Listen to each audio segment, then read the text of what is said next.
इस तरह नहीं, जोर ना लगाएंगे, इसको फोल्ड करके आराम से, कदर आराम से, सारे बना के ऐसे खड़े हुए हैं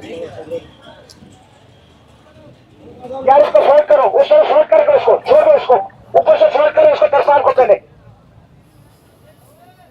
तरपाल को फोल्ड करो, उस तरफ ले जाओ, आदमी तरफ लेके जाओ इसको। अब हम आपको दूसरी तरफ से दिखाते हैं, यहाँ से अनाउंसमेंट हो रही हैं और वहाँ से जो है वो आपको क्लियर नज़र आएगा कि यहाँ से किस तरह से ऑपरेशन किया जा रहा है। यहाँ पर ये तंदूर था, ये देखिए 2 तंदूर बने हुए थे और उसके बाद यहाँ पे बाकायदा इन्होंने बेसन लगा के हाथ वाथ धोने का सिस्टम रखा हुआ था।